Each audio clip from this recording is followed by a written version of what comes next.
Set your course for the Hoth Takes podcast.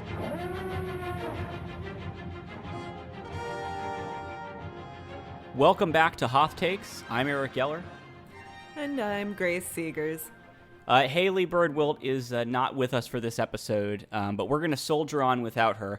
Our topic this time, what would we like to see next from the sequel trilogy characters? You know, we're getting ready for the Obi-Wan Kenobi show to come out. There's a lot of attention to books, TV, potentially even movies set in all new eras of Star Wars. But, you know, Kathy Kennedy has said they're not done with the sequel trilogy characters. And while we might not see Daisy Ridley and the rest of the gang in live action again, or who knows, maybe we will. There are plenty of other opportunities for stories with these characters, and we thought we would step back from the Obi-Wan Kenobi and all the other things that are getting a lot of well-deserved hype right now, and revisit the sequel trilogy and see where things go from there. So we're going to go through a few of the main characters here and talk about what we'd like to see next from them and how we'd like to see them going off on adventures together. I have some thoughts. I know Grace has some thoughts, and I guess we'll see how much we agree or disagree. So, Grace, should we start with Rey? I think Rey is the natural starting point. She's kind of the main character. With Rey. All right. So, last we saw Rey, she is Rey Skywalker, however you feel about that. She's defeated Palpatine, who has somehow returned, and she is burying Anakin/Luke/her lightsaber in the sand on Tatooine, even though both Anakin and Luke hated Tatooine. Whatever, don't at me. Grace, what's next for Rey? What would you like to see her do?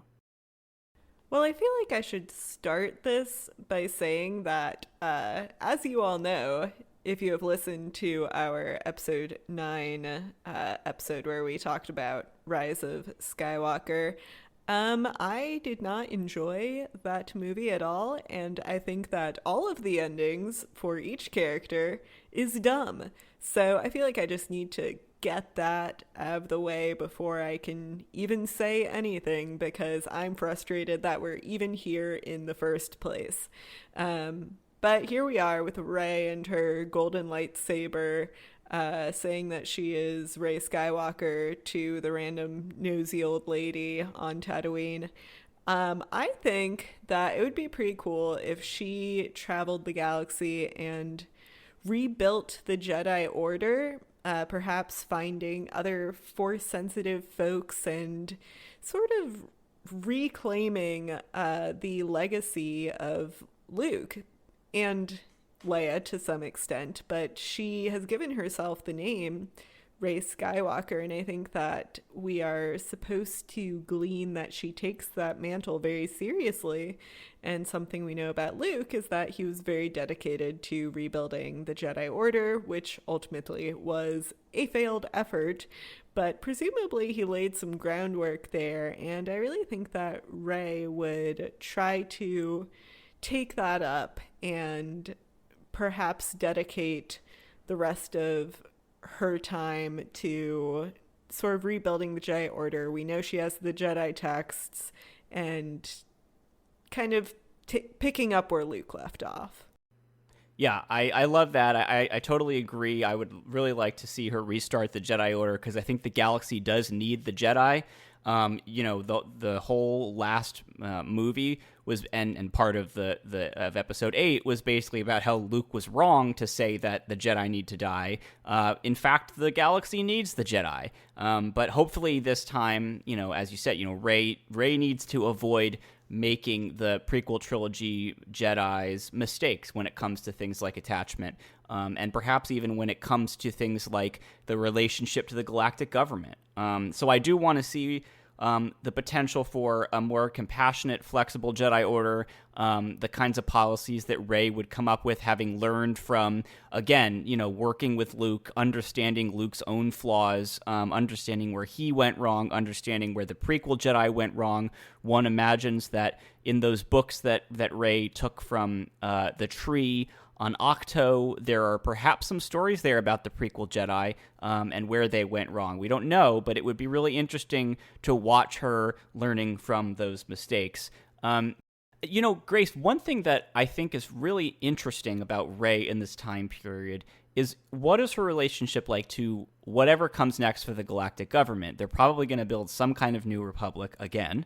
And one of the things I enjoyed about the expanded universe novels was getting to see Luke's relationship to the government, even though he wasn't, part of it. But as the leader of the Jedi, he had a role to play there.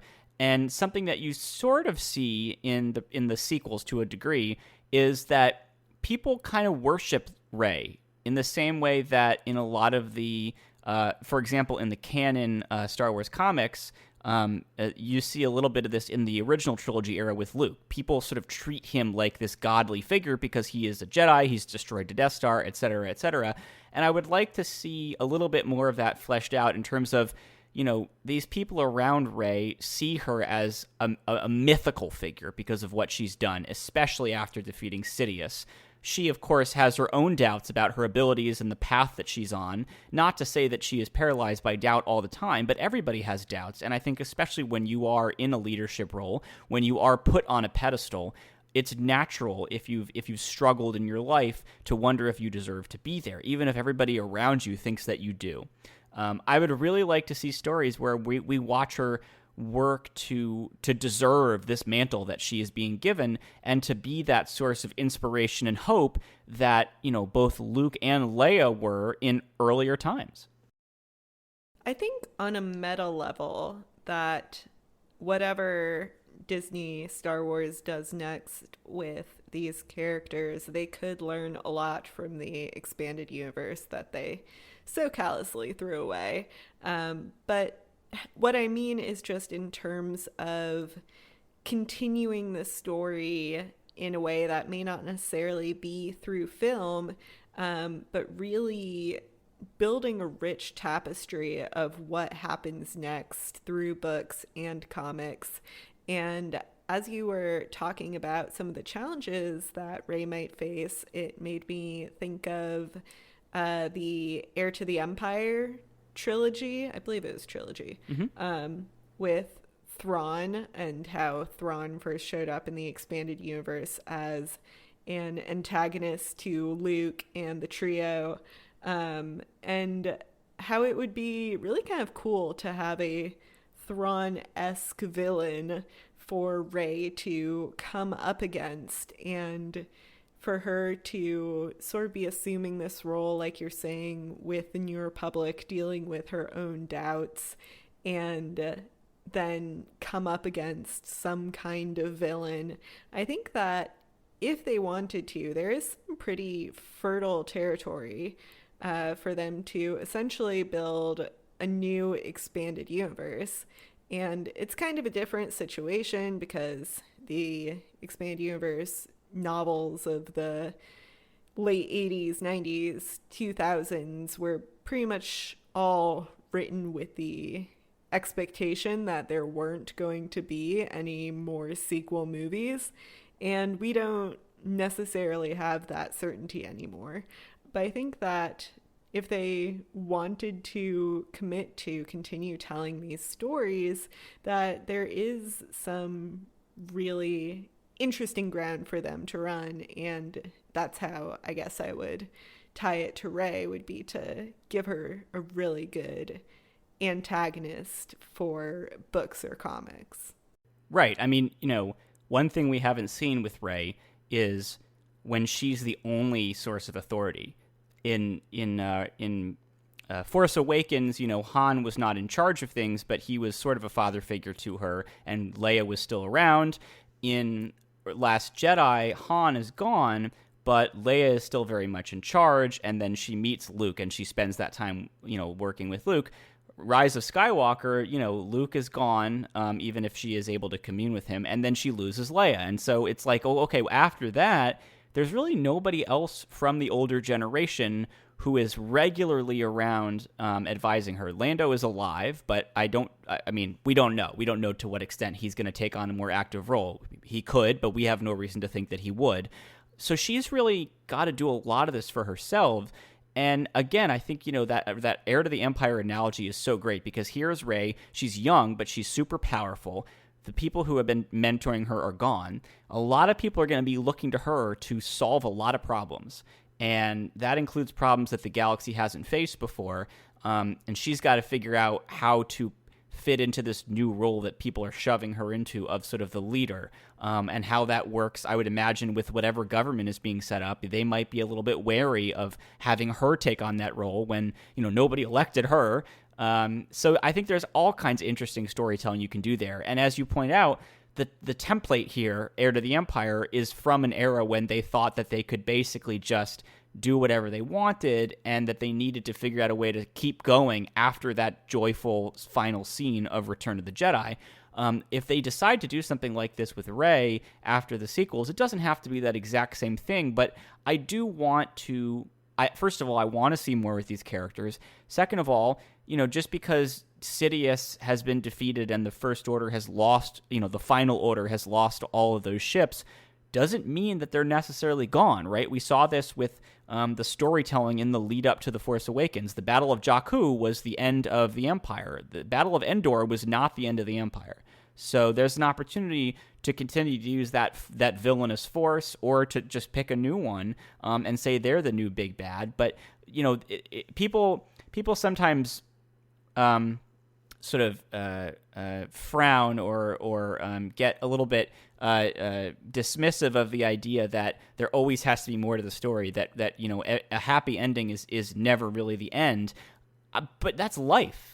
I mean, until the heat death of the universe, there's always going to be another challenge out there. So, there's going to be dark times, and I think Rey needs to be that source of hope. It'd be pretty funny if the next challenge was the heat death of the universe. Like, that would the be literal, literal end. Quite an ambitious project for Lucasfilm. I don't know if the visual effects folks over there, even with everything we've seen with The Mandalorian, I don't know how they would portray the heat death of the universe. That might strain their visual effects team to the limit. As long as Palpatine does not somehow return, I'm happy. Yeah, that would be really funny if, the heat death of the universe is happening and Poe pops up again. You're not going to believe this, Rey. Somehow, again. And then, the heat death of the universe just kills everybody and it cuts to black. Everybody but Palpatine. Right, he just, survives. hello, is this thing on? Should we talk about Finn? Yeah, so I remember during our discussions of the sequels, all three of us were pretty disappointed with the story arc, or lack thereof, that Finn had. And in our notes, Grace, you had written up where we last saw each of these characters. Do you just want to remind us your memory of where we last saw Finn? Yes, so where we last saw Finn, I genuinely don't remember, and this is a verbatim quote from our notes, because that's how garbage his Rise of Skywalker plotline was. And it's true, I meant to look up what happened to him in Rise of Skywalker at the end after he hugs Rey and Poe. I don't even remember if there's a scene with him after he hugs Rey and Poe. Anyway, I meant to look it up, but I didn't, so here we are. I don't remember what happened.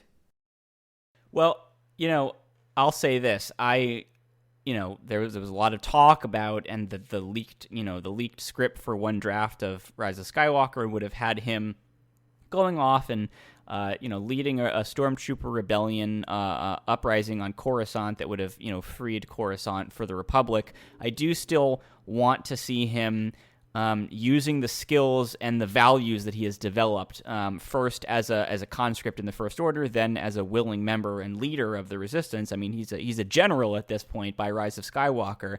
I want to see him get out there and help dismantle the First Order in the way that he knows best, which is to actually free the stormtroopers from the brainwashing that Hux has put them through. I want to see him use these newly freed groups of, again, really, specialist, highly trained commandos, really, to liberate planets under the control of the First Order.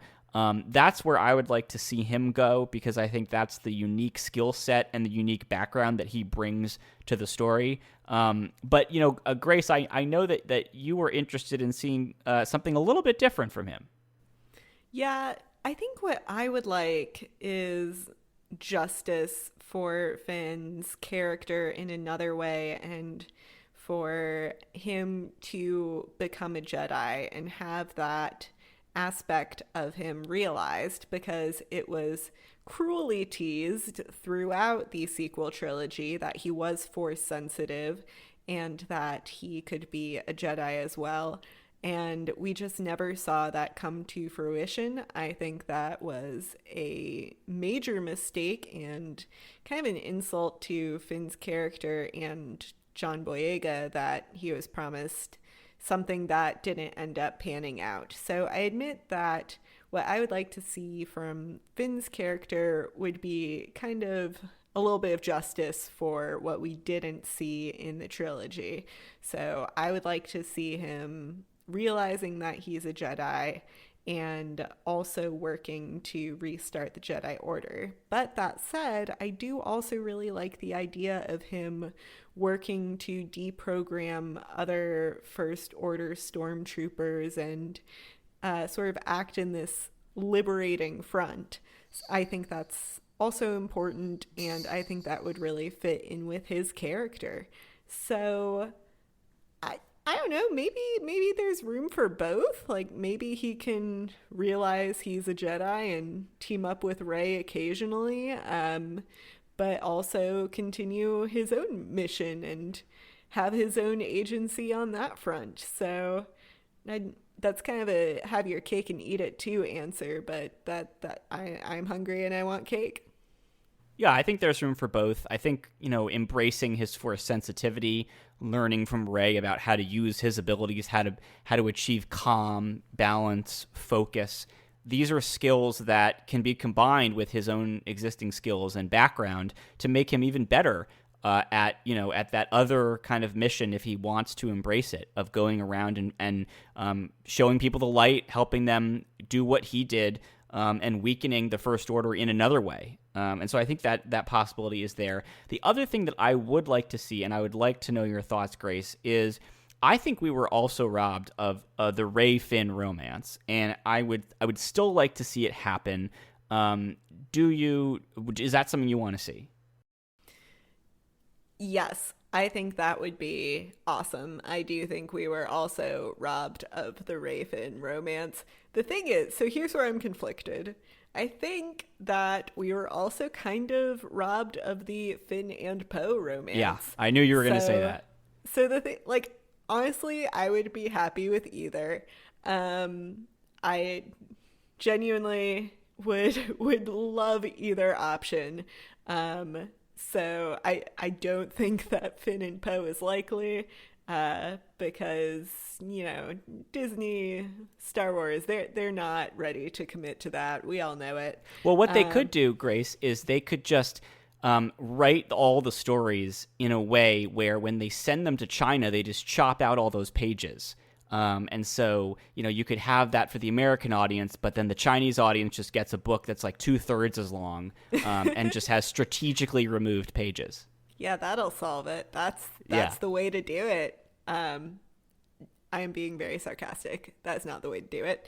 But yeah, I think it'd be very cool to see Rey and Finn kindle that romance, because they do have a natural basis for a relationship. We saw the origins of it throughout the sequel trilogy. I think that would be swell. I have truly no complaints about that development were it to come to pass. By the way, just in case anybody wonders what I was talking about, that's literally what they did for the same-sex kiss at the end of Rise of Skywalker. They cut out that moment for the Chinese release. Just in case anybody thought that was coming out of left field, they literally did that. Anyway, yes. Well, let me just add that was like a same-sex kiss between two rando characters who we do not know their names. I'm sure someone knows their names, but I mean, these were not characters that we had any emotional ties to. It's not the same as if it were a kiss between Finn and Poe. Not only did they totally cut that out for China, they also just didn't even commit to having characters that we would care about kiss. But yes, of course. Continue. Of course, yes. Mostly just a little joke there to remind us of how spineless Disney is. Extremely. Yeah, and you know what? Look, if we don't see the Rey-Finn romance, I really just want to see the two of them hang out a lot more. I think they have a great dynamic, whether it's turns romantic or not. They are, their energy, the way they play off each other is great. The same is true for the way that Finn and Poe play off of each other. One of the strengths of the sequel trilogy, I think, was the humor and the kind of modern, irreverent, banter, which was both of the current era and also reminiscent of the original trilogy in a really fun way. So I think that was a success for the sequels, and I would like to see that replicated if we do see these characters again. So let's talk about Poe. I genuinely don't remember much about where we left off with him in The Rise of Skywalker. Again, I think the last moment for Finn and Poe was that hug at the Resistance base after they win. And before that, I mean, he was flying around in the space battle. He had, the Allies had shown up and he was destroying a lot of Star Destroyers. But in terms of character growth and development, I don't necessarily know that he got a lot in Rise of Skywalker. Of course, the end of Last Jedi was clearly building toward him becoming the new Leia. So I think that really opens up some interesting doors for him. Yeah, it seemed like in Rise of Skywalker, he had kind of unlearned all of the lessons that he had gotten in The Last Jedi. And you may not like the lessons that he got in The Last Jedi, but I mean, at the very least, he was terribly inconsistent. His characterization in Rise of Skywalker, I felt. So what I would like to see is the lessons of leadership that he learned actually stick with him this time around. But no, I don't actually fault the character of Poe for that. It's obviously just not good writing. In all seriousness, I would like to see him taking that leadership role, helping to refound the New Republic or whatever comes next for galactic governance.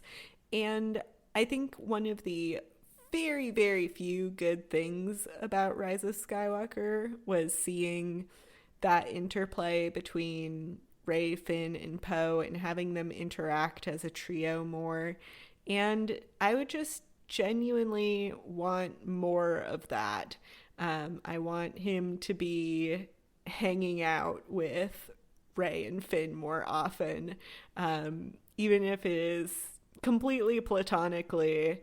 That I just think that would be really nice to actually have this trio interact as a trio more, and that we would get to see that humor and that relationship, those relationships develop more.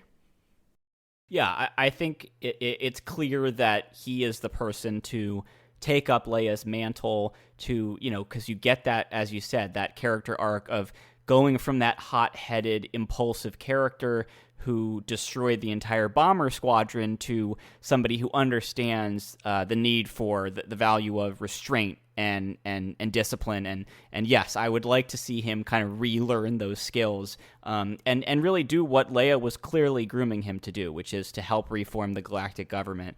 That's a place, I think, with Poe, you could really get into some interesting political stories. What is it like to try to rebuild a galaxy that's been torn apart by a war that everybody thought was not going to happen because of the previous war and because of how the previous war ended? I think it's going to be difficult for whatever comes next in terms of a galactic government to make the case to some of these systems, especially in the Outer Rim, that they can protect them, that they should join up. It's hard to say that you should come and be part of our little galactic government that we're building here when, the reason that we're having to rebuild it is because our previous capital was blown up in a surprise attack that our spies did not see coming, and we allowed the flourishing of illegal arms sales to create this rogue military force out in the unknown regions. I mean, that's a hard sell. And I think if anybody can make the case that, look, I take the possibility of first order threats seriously. I'm this steely-eyed, battle-hardened pilot. Poe is a guy who can go out there and really make a convincing case, I think, that this is going to be different, that the new Republic, if you will, perhaps the new squared Republic, is not going to make the mistakes of the old government, that this is a government, presumably, we have to imagine, that is going to be created and led and informed by the people who saw the mistakes of the previous government, not the sclerotic, ignorant New Republic Senate and the acolytes around them, but the people who were alienated by those folks, the people who saw the threat and understood what to do. So I think that's an interesting possibility in terms of stories, and I think he's going to have to continue to grow as a leader to learn the subtleties of diplomacy, as we saw Leia master in the original trilogy. And yeah, he's going to be working against a lot of history, because we've seen multiple galactic governments either fall apart or prove themselves to be tyrannical or incompetent. And again, as I said, I'm not pushing for the end of Star Wars history where they finally figure out the one perfect government and they make everything work, but I'd like to see them do something better than the last one. And so I think that's an opportunity there. Something you said in your notes on this is that there are a lot of missions that could call for the combination of skills of Rey, Poe, and Finn.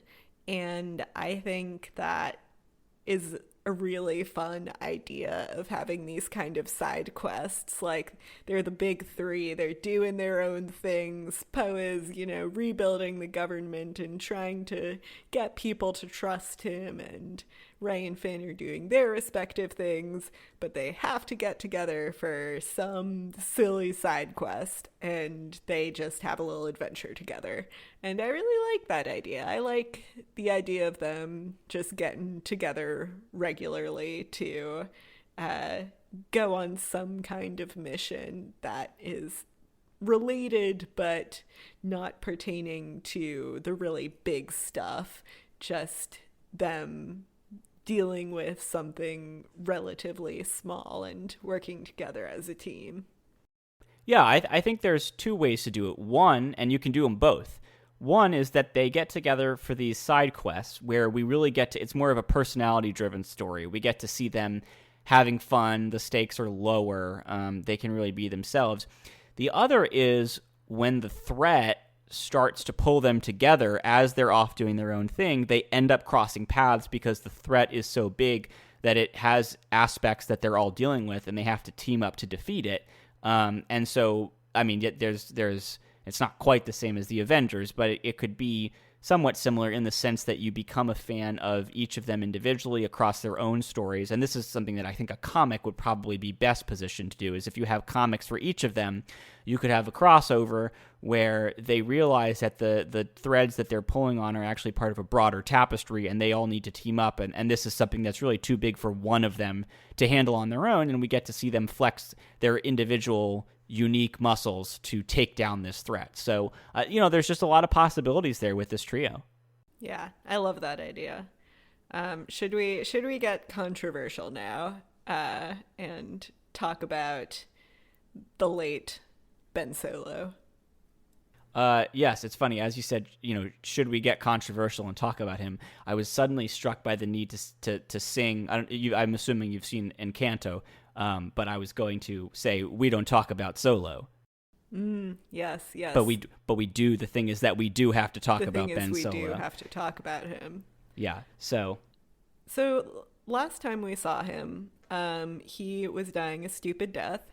And here's the thing: I don't want you to think, you, the audience, that I'm a fan of Ben Solo, because I'm really not.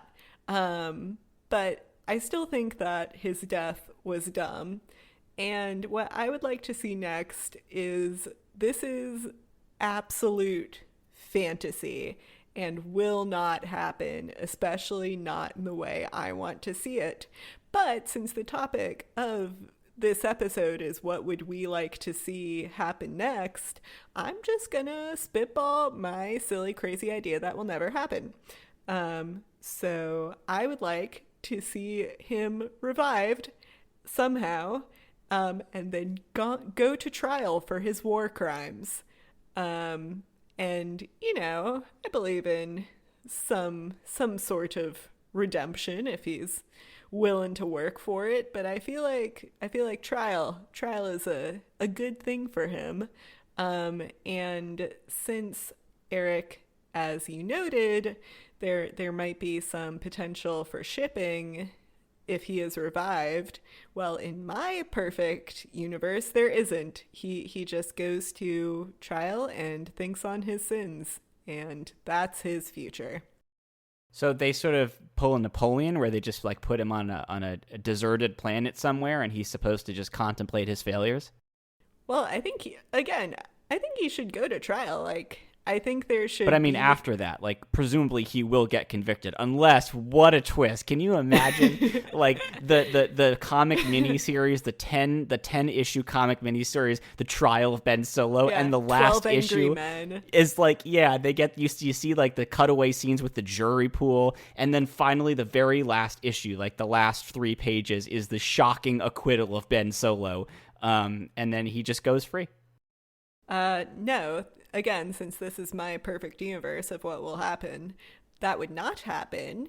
I guess he would go be in exile somewhere. I don't know, do community service, galactic community service. But I thought it was really dumb that, first of all, he was able to be redeemed so easily, and then just killed off for no reason other than the fact that it's convenient. And I think that he is yet another character with wasted potential, and that he, there was more that could have been done with him, and if they really wanted to redeem him, they could do it properly. But that would require him to not be dead. So that's my 2 cents. I clearly have not thought about this very much, so don't at me that I don't have a better idea of what his rehabilitation would look like. But I think my main takeaway here is that it's dumb that he's dead in the first place. I mean, they brought back Darth Maul. So they sure did. I think the opportunity is here for, like, Dave Filoni is listening to this episode of Hoth Takes, and he hears Grace say, this makes no sense. There's no way this could happen. And he just steeples his fingers and cackles to himself, and he says, hold my blue milk. Hold my hat. Hold my hat. He takes off the hat, and there's a fully written Trial of Ben Solo 10-issue comic miniseries under the hat. Yeah, I don't want to see that. I don't want any more Ben Solo content. He's dead. Leave him alone. I was never all that interested in him. He was just kind of this whiny boy who, frankly, just distracted from the greatness of the big 3 and their stories.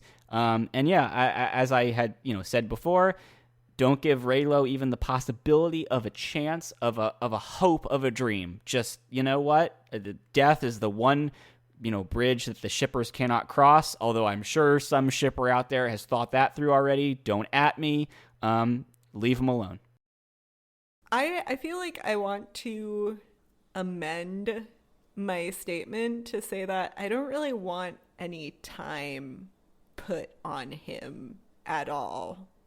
I just kind of want it to be in the back, like a throwaway line, like we're reading the novel about what the big trio is doing next, and they mention in like one line of dialogue, like, oh hey, he's back to life and he went to trial for his war crimes. That's neat. Now let's go off on our cool adventure.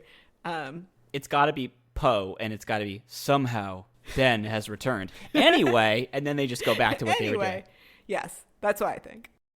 All right, so I do want to talk a little bit about some of the other characters who had important roles in the sequel trilogy. Let's start with another grievously mistreated character, Rose Tico, who deserves so much more. This is an era, that is ripe for a storytelling potential for a lot of characters. Grace, what would you like to see from Rose? Yeah, I mean, I just once again have to offer my rage that she was mistreated so horribly,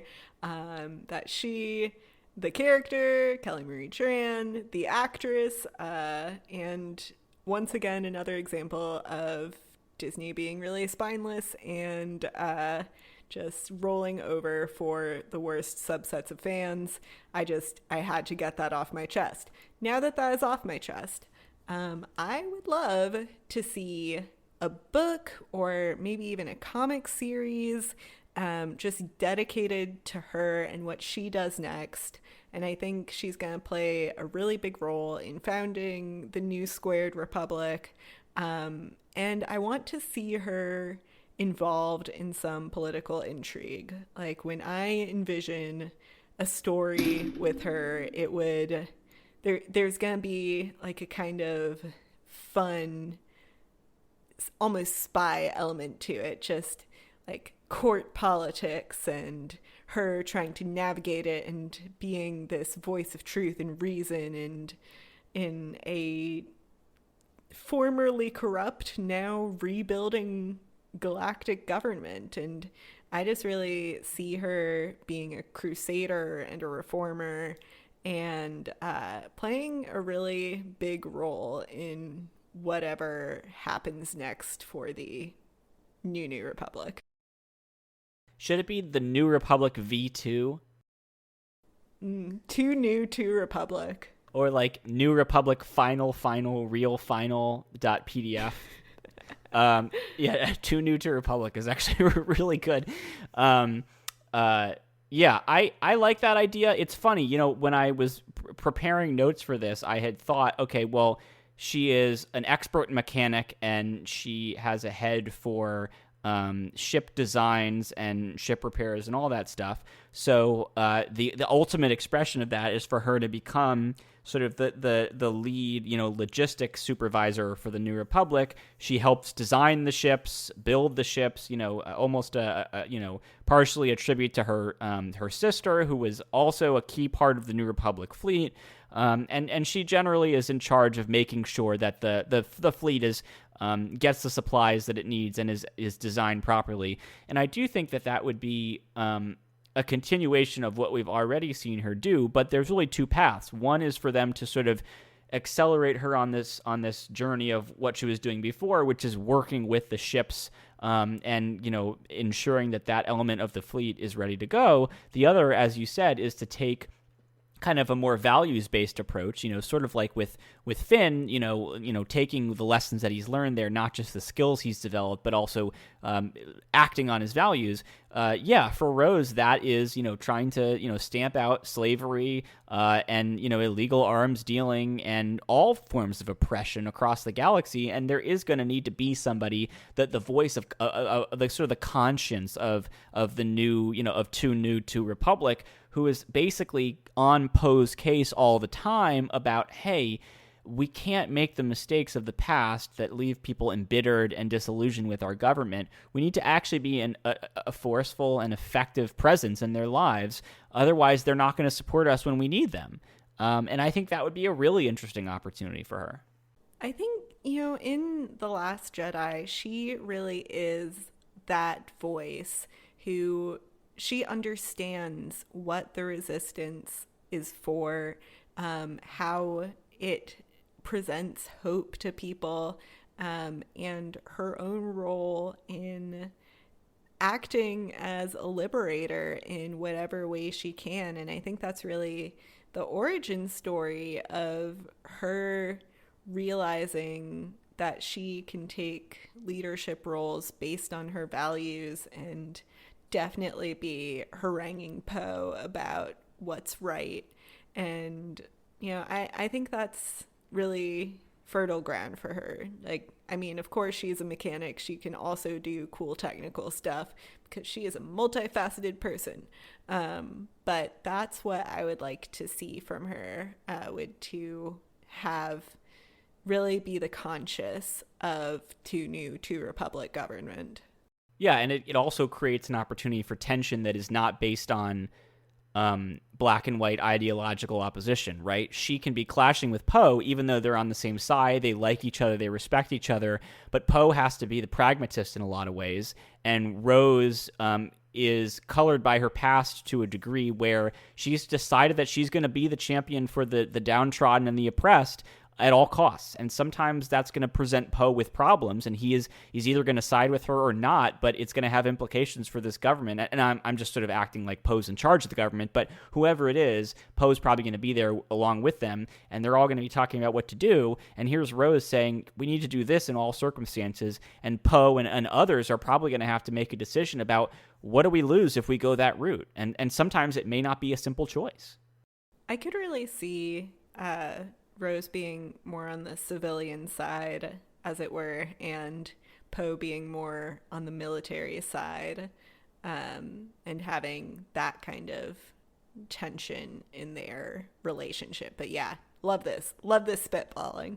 Yeah, let's just, you know what, Disney, just have us co-write a book about Rose and Poe. I think we can make it work. We're available. We'd have to shut down the podcast, obviously, because we would just talk about our book the whole time. But, hit us up. You can find our agents' contact numbers online. All right, let's talk a little bit about Jannah. Last scene, talking to Lando Calrissian, and presumably the movie was implying that she was his long-lost daughter, ? Not quite sure what was happening there. It's sort of hinted at in the reference book that, yes, in fact, that the timing and the circumstances line up a little bit. But I think, like Finn, she has an opportunity to go on these missions where she's using her skills and her values to make things better by undermining the First Order, by liberating former stormtroopers. Finn, she could even partner with Finn on this. I think that would be a really great team up. And again, it's a different kind of team up than Finn and Rey or Finn and Poe, because they share something different, right? Finn and Rey share certain elements of their lives, but there's going to be parts of Finn's life that Rey will never understand, and vice versa. And Jannah does understand, to a degree, part of what Finn went through, and I think this would be an opportunity for them to have a really interesting relationship. I think something that you mentioned in the notes that I think would be a really cool way to go would just to have Finn and Jannah build this really strong partnership, but not have it be romantic. And I think, we saw the movies hinting at first a romance between Rey and Finn, and then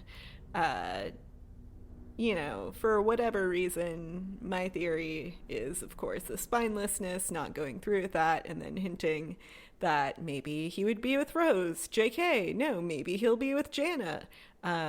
No, I think that he can have relationships with both Rose and Jannah and have them just be really good, strong partnerships. And especially with Jannah, I think there is just really good grounds for them to be working together as they take down the infrastructure of what is left of the First Order and help these former stormtroopers deprogram. I would really like to see that. Yeah, and I think that is, again, another example of how these characters who did not get enough time, who might have been handled in ways that were pretty problematic because of very problematic pressure on Disney, they can have a second life in the non-movie media in ways that are just, again, it's just an untapped vein of potential here, especially when you start talking about partnerships and team-ups between the characters. And actually, that's a pretty good segue to the next people we want to talk about. R2-D2 and C-3PO have been through so much together. Here they are. They've both made it through the entirety of the Skywalker saga. They're ready to wash their hands of this ridiculous family. Grace, what's next for our favorite droid duo? Droidnamic duo. Droidnamic duo. Well, I think that they finally get married in a beautiful ceremony on Naboo, and BB-8 officiates. Everyone comes. It's a great party. They have a wonderful time. And then I think, going along with what you are probably going to say, they just continue to do what they have always done, with R2 going on these adventures and 3PO, staying by the politician's side, whether that is Poe or what have you, and them continuing with the traditional roles and guidance that they have always shown the humans that they love, but they are also now officially married. That's my opinion. Yeah, I mean, talk about a story that you would have to cut out of the book for China. That would be quite a can of motor oil. I don't know what the analogy would be there. Yes, I think it would be really great to see R2 continuing to. Well, I was going to say continuing to go on missions with the heroes of the trilogy, but honestly, I'd like to see him go on his own missions. I think I've talked about this before, but there's a fantastic canon comic issue where C-3PO has been captured, and R2 goes off on his own and saves him, and he creates such a ruckus on board the Star Destroyer that all the stormtroopers think an entire rebel army has showed up, but it's actually just R2-D2 just slaughtering stormtroopers as he, makes his way to his captured friend. So R2-D2, yeah, that is how you, folks, that's how you say I love you. This Valentine's Day, save your loved one from a Star Destroyer. Yeah, I mean, I think he needs his own missions at this point. We've waited long enough. Let's see him do his own thing. I like the idea of him being a boss on his own. 3PO, I think, yeah, he's a natural on the political front, and whoever is at that senior level in the Republic government is going to need somebody, not only somebody who has sort of the basic protocol programming, but also, my God, I mean, 3PO has just a wealth of historical knowledge and experience. I mean, the adventures that he's been on, the insights that he has, if he can just call them to mind, I mean, he is an incredible resource for anybody who wants to lead a galactic government at this point. And yeah, I just think that he should be doing that, and then every so often, R2 comes home to their condo building on, Coruscant or whatever, and just is like, you would not believe the day I had, and is telling him about, basically whatever his latest cool adventure was, and 3PO just listening very politely, then they exchange stories about, oh, how was the Senate today? And they just, they live out their lives together. I love this. This is beautiful. So speaking of beloved droid companions, what do we think happens next for BB-8 beyond my plan that he officiates R2 and 3PO's wedding? Well, for sure he is their best friend, and I like to imagine that he sometimes like Kramers his way into their condo, like he's kind of like the wacky cousin. And like they love him, but like he's clearly, when he shows up, like there's a little bit of comic relief there. But I also think, he has bonds with Finn and Poe at this point, so he could really be accompanying either of them. But in the actual trilogy, we see him more. I think we see him more with Finn. I don't actually know the screen time count there, but I would like to see him accompanying Finn on the mission to sort of break the First Order's grip on the galaxy. And I think it would be cool if he's got some hacking skills. He could deprogram some First Order droids and turn them to the Republic side. Yeah, I think that would be pretty neat. Maybe Finn and Poe kind of share custody of BB-8, only, BB-8, he has his own mind. He does what he wants. But I can see him hop in between the two of them, and when he wants to go help deprogram some First Order stormtroopers, he helps out do that. Maybe he sometimes goes along with Rey too, because they have a nice little rapport as well. I can't believe I forgot about that. The original human droid dynamic of that trilogy. Yeah. I mean, absolutely. I really see him just kind of bouncing around, going on his own adventures, but not necessarily tied to any one place except for his standing invitation at the Coruscant condo of R2 and 3PO. And he could be the one who's keeping them informed about the trio, because the thing is, R2 and 3PO were used to their own trio. I mean, in the prequels, they had a totally different trio, but, mostly the original trilogy trio, they're gone. They're not really connected as closely to the sequel trio. BB-8 is the one who's coming into the condo and telling them the stories about, like, oh my God, you would not believe what Poe said at this dinner today. I wanted to facepalm, but all I had was my lighter attachment and not my manipulator arm, so I couldn't do it. Love this. Love this idea. All right, so there is one last character that we need to talk about. We've gone through a lot of the big characters here, but what do we think is next for Palpatine? Because he's going to return somehow. What's next for Palpatine? Where is his story going? All right, so Palpatine comes back, but surprise, he rips off his mask like Scooby-Doo, like old Scooby-Doo cartoons. He rips off his mask, and it's Jar Jar. What? That's right. Darth Jar Jar has been behind this whole thing, and he is here to get his revenge before the heat death of the universe kills everyone. Hang on, are you saying, when you say the whole thing, I just want to make sure I understand, you're saying there was never a Palpatine? It was Jar Jar the whole time? Like Snoke was Palpatine's puppet, Palpatine was Jar Jar's puppet, puppeting Snoke. So, like, there are layers here. There are layers, but all comes back to Darth Jar Jar. Wow. I mean, this is just, the storytelling potential there is just incredible, and I hope they get to it before the heat death of the universe. Yeah, they don't have much time. Clock's ticking. All right, well, hopefully Disney will pick up on some of our ideas here, some of them a little bit more practical than others, but we do hope that we see more storytelling with the sequel trilogy characters because there's just so much untapped potential out there. Anyway, that's going to do it for this episode of Hoth Takes. Thank you so much for listening.